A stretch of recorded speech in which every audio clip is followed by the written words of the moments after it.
Halo, perkenalkan nama saya Yusuf Arlan Pardede dengan NIM 2105040007, mata kuliah Hukum Perdata. Pada hari ini akan membahas tentang hukum. Yang pertama, istilah dan pengertian hukum waris. Istilah waris berasal dari bahasa Arab yang diambil menjadi bahasa Indonesia, yaitu berasal dari kata warisa, artinya mempusakakan harta.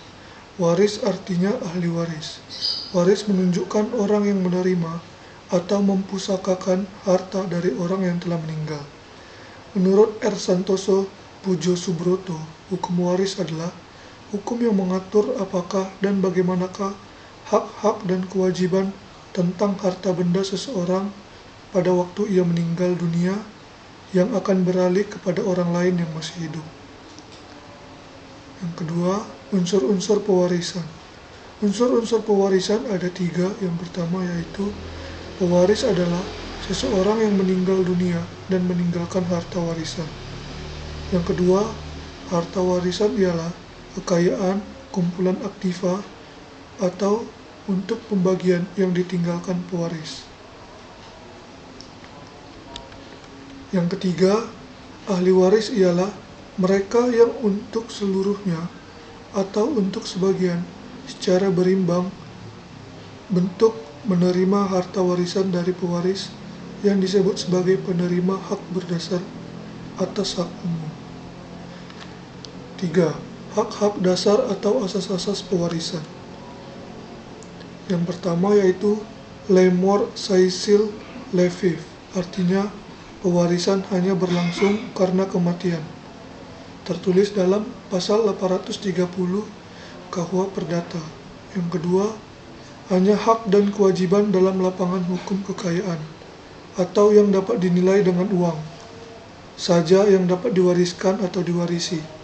Jadi, hak dan kewajiban dalam lapangan hukum kekeluargaan seperti hak dan kewajiban sebagai seorang suami atau istri, sebagai orang tua atau wali, dengan beberapa pengecualian seperti hak seorang anak untuk dinyatakan sebagai anak sah dari bapak dan ibunya tidak dapat diwarisi. Yang ketiga, seorang ahli waris cakap untuk mewaris asalkan yang pertama, pewaris telah meninggal dunia. Yang kedua, penunjuk ahli waris dilakukan menurut undang-undang atau menurut surat wasiat pewaris. Yang ketiga, objek warisan nyata ada berupa hak maupun kewajiban kebendaan pada saat pewaris meninggal dunia.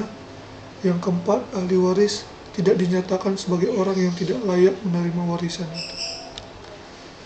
Yang keempat, golongan pewaris.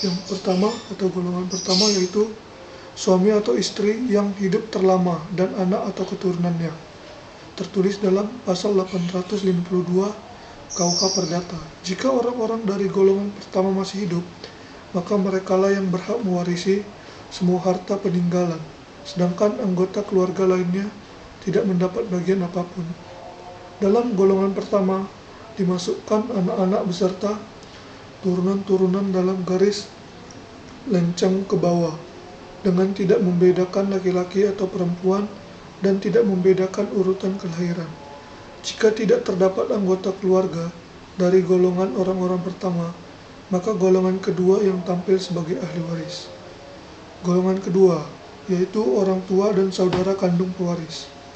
Dalam golongan kedua dimaksudkan orang tua dan saudara dari si pewaris atau yang sudah meninggal. Pada dasarnya, orang tua itu dipersamakan dengan saudara.